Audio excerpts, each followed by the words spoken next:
Good morning students. पिछले video में मैंने चैप्टर 5 इनसे सीखो मतलब प्रकृति के इन चीज़ों से हमें क्या क्या शिक्षा मिलती है मैंने उसे बताया था। आधा ही एक्सप्लेनेशन हुआ था, इसलिए अब आगे का भाग मैं आज एक्सप्लेन कर रही हूँ। तुम लोग वीडियो देख के इसका एक्सप्लेनेशन पुनः रिवाइज करना, ठीक।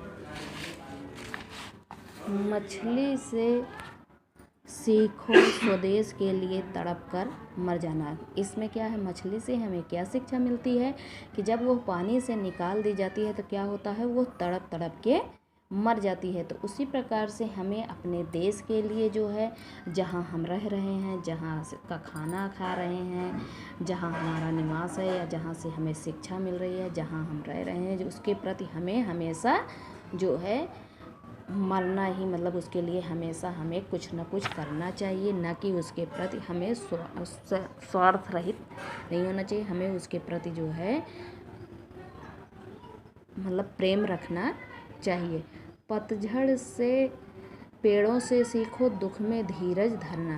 पतझड़ के पेड़ों से जो है क्या है, जब पतझड़ के समय में जो है क्या नाम, पत्ती जब झड़ती है तो उस पेड़ से हमें क्या शिक्षा मिलती है कि अगर उससे पत्ती अलग हो रही है तो पेड़ उसमें जो है क्या होता है, अपना धैर्य ही तो बनाए रखता है। फिर बाद में जो है क्या होता है, धैर्य बना रहता है तो फिर से उसमें जो है नई नई पत्तियाँ आ जाती हैं। तो इसीलिए पतझड़ से हमें यह शिक्षा मिलती है कि हमें हमेशा धैर्य बना के रखना चाहिए, चाहे वो सुख हो या दुख में भी हमें धीरज बना के रखना चाहिए।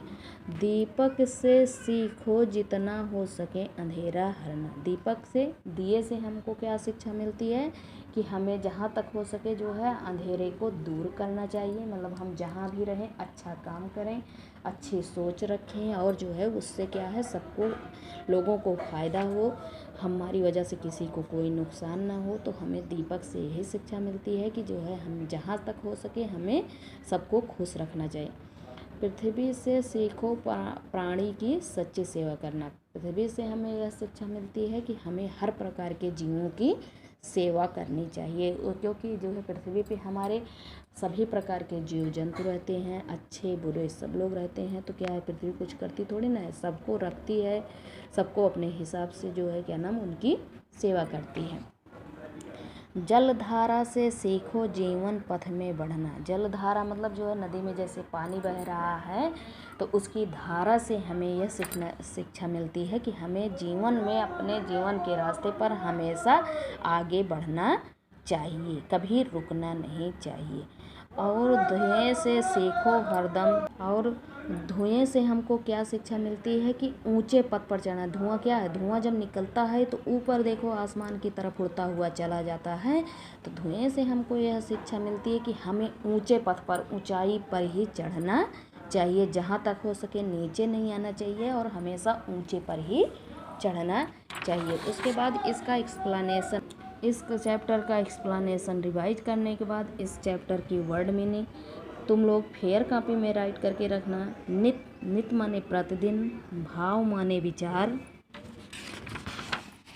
स्वदेश माने अपना देश, दीपक माने दिया, पथ माने रास्ता, पतझड़ माने पत्ते गिरने का मौसम, जलधारा माने पानी का प्रवाह। इस चैप्टर की वर्ड मीनिंग तुम लोग फेयर कॉपी में राइट करके रखना। उसके बाद नेक्स्ट टॉपिक में मैं तुम लोगों को इसकी एक्सरसाइज बताऊंगी कि जो बुक में फिल करना है, और इसका क्वेश्चन आंसर मैं फ़ोटो सेंड करूंगी, उसको कॉपी में राइट करके रखना है, ठीक। इसकी वर्ड मीनिंग राइट करके याद करना। Thank you, have a nice day.